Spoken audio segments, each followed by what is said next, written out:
Hello नमस्कार सभी, कैसे हो आप सभी। आई होप सब ठीक होंगे। अपने एग्जाम की तैयारी को बहुत अच्छे तरीके से कर रहे होंगे। हरियाणा सीईटी के फॉर्म है वो शुरू हो चुके हैं। कल से आपके फॉर्म है वो शुरू हो चुके हैं। अगर आप फॉर्म भरते समय अगर ये गलती करोगे तो आपका क्या हो जाएगा, फॉर्म बिल्कुल रिजेक्ट हो जाएगा। आपकी एक गलती आपके पूरे फॉर्म को रिजेक्ट कर सकती है। किस प्रकार आपको फॉर्म फिल करना है पूरी कंप्लीट वीडियो के माध्यम से जानेंगे। अगर आप भी चैनल पर नए हो तो चैनल को सब्सक्राइब कर नोटिफिकेशन बेल को दबाना ना भूलें। एचएससी के द्वारा जो नए रूल है वो चेंज किए गए हैं और इसके अंदर साफ साफ इन्होंने यहाँ पर इंस्ट्रक्शन के अंदर साफ साफ दे दिया। और कौन इस फॉर्म को फिल कर सकता है पूरा इस वीडियो के माध्यम से जानेंगे। इस वीडियो के बाद आपका किसी प्रकार का कोई डाउट नहीं रहता है। अगर आपके ये काम की वीडियो नहीं है तो आप वीडियो को जरूर शेयर करें। यानी कि फर्स्ट पॉइंट के अंदर इन्होंने ये चीज़ बोल रखी है कि जिसका एग्जाम यानी कि जिसने ग्रुप सी सीटी 2022 ग्रुप सी क्वालिफाइड या आपने पास किया है तो वो इसके लिए एलिजिबल है। सेकंड एग्जाम जो आपका ग्रुप सी का एग्जाम होगा उसके लिए आप एलिजिबल हो। फर्स्ट पॉइंट के अंदर ये चीज़ क्लियर है। जिसका सीटी प्री क्लियर है वो सेकंड एग्जाम या फिर मेंस एग्जाम के लिए एलिजिबल है। सेकंड पॉइंट पर क्या दे दिया, the application form will be treated provisional unless and until it is verified that candidate who have applied, यानी कि जिसने ग्रुप सी पोस्ट से अप्लाई किया है पूरा का पूरा ये डाटा है, जो एज हो चाहे कास्ट हो कैटेगरी हो सब कैटेगरी हो सोशियो इकोनॉमिक क्राइटेरिया हो, पूरा जैसे ही आप लॉग इन करोगे तो आपको सामने ये चीज़ इंटरफेस हो जाएगी। थर्ड पॉइंट पर क्या है, the application cell have to upload freshly. ये चीज़ इंपॉर्टेंट हो जाती है सभी के लिए। अगर आपकी ये गलती होगी तो आपका फॉर्म यहाँ पर भी रिजेक्ट हो जाएगा। आपको क्या करना है, self attested document application form भरते समय जब आप अप्लाई करोगे तो उसके ऊपर सेल्फ अटेस्टेड होना जरूरी है।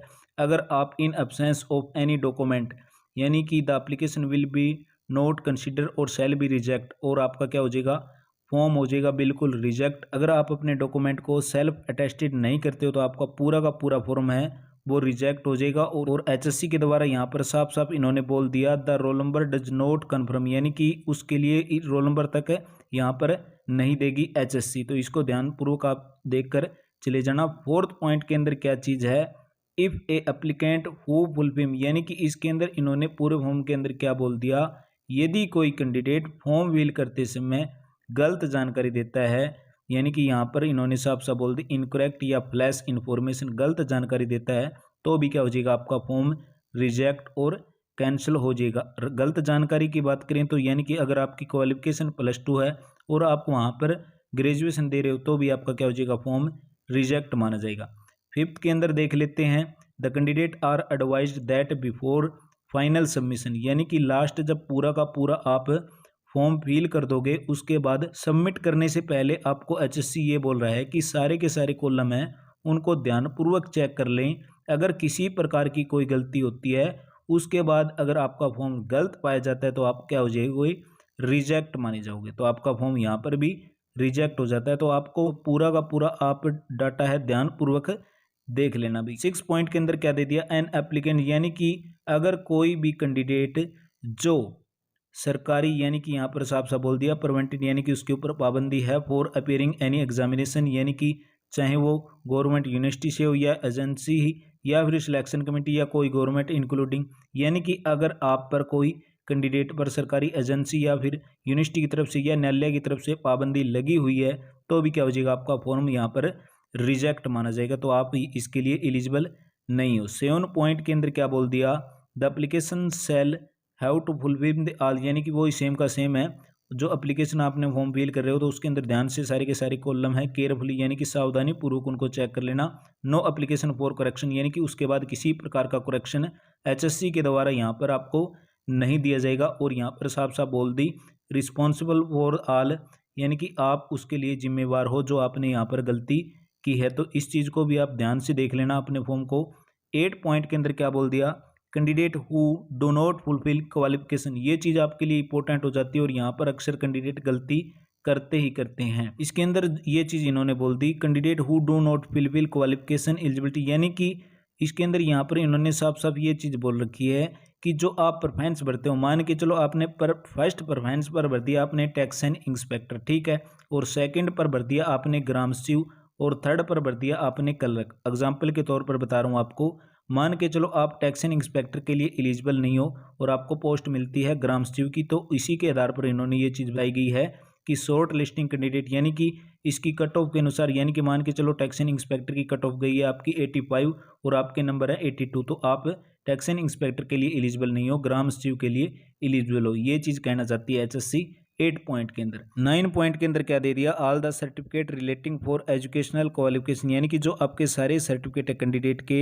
एजुकेशन क्वालिफिकेशन हो या फिर आपकी एलिजिबिलिटी कंडीशन हो, जैसे कि ग्रेजुएशन वगैरह, पोस्ट ग्रेजुएशन, या फिर आपके सोशियो इकोनॉमिक क्राइटेरिया के नंबर होंगे, तो इन्होंने यहाँ पर साफ साफ बोल दिया will be determine with the regard, यानी कि लास्ट डेट जब आवेदन करने की, यानी कि 4 मई से पहले पहले ये चीज़ें आपकी कंप्लीट होनी चाहिए। अगर यहाँ पर साफ साफ इन्होंने इस पॉइंट के अंदर भी बोल रखा है, अगर आप ऐसा नहीं करते हो तो नो सर्टिफिकेट इशूड आफ्टर, तो आपका ये चीज़ें ध्यान में नहीं रखी जाएगी, यानी कि इसके बाद का कोई भी सर्टिफिकेट आपका चलने वाला नहीं है। लास्ट डेट से पहले पहले के आपके एजुकेशन क्वालिफिकेशन हो या फिर एलिजिबिलिटी कंडीशन हो या फिर सोशियो इकोनॉमिक क्राइटेरिया के आप जो नंबर दावे, उनको ध्यानपूर्वक आप देख लेना। 10 पॉइंट के अंदर क्या दे दिया, also vote have been made to show for the post, very very important point हो जाता है और सभी को ध्यानपूर्वक इसको देखना है भी। इसके अंदर इन्होंने साफ साफ इस पूरे पॉइंट के अंदर इन्होंने ये चीज़ बोली है कि अगर आप, यानी कि eligibility condition field by the candidate but they हो, यानी कि चेंज, यानी कि इसके अंदर इन्होंने बोल दी, अगर पूरा मैं आपका डाउट क्लियर कर देता हूं, अगर मान के चलो आपके नंबर हैं 80, ठीक है, और आपकी क्वालिफिकेशन है +2, ठीक है, और आपने वहां पर प्रेफरेंस के अंदर भर दी ग्रेजुएशन, तो आप जरूर नहीं ग्रेजुएशन के एलिजिबल हो, क्योंकि आपके 12th तक आपकी क्वालिफिकेशन है वो 12th है। तो इसके बाद चाहे आपके नंबर 80 हो या फिर मान के चलो ग्राम सचिव की जो पोस्ट है उसकी कट ऑफ गई है आपकी 65 गई है और आपके 80 नंबर है, तो आप कहोगे मेरे को ये पोस्ट चाहिए, तो बिल्कुल नहीं मिलेगी, क्योंकि आपकी क्वालिफिकेशन ही क्या है, +2 है। तो इसके अंदर ध्यानपूर्वक देख लेना, अपनी जो क्वालिफिकेशन है उसके अनुसार ही आपको पोस्ट प्रेफरेंस डालनी है। अभी आपको कुछ फॉर्म वगैरह कोई भी किसी प्रकार का फॉर्म फिल नहीं करना है, क्योंकि HSC का रूल यही रहता है, बार बार जो रूल है वो चेंज करती रहती है HSC, कभी कुछ भी कभी कुछ भी, तो आपको वेट करना है। कैसे भरना होगा पूरा वो भी मैं आपको क्लियर डाउट आपका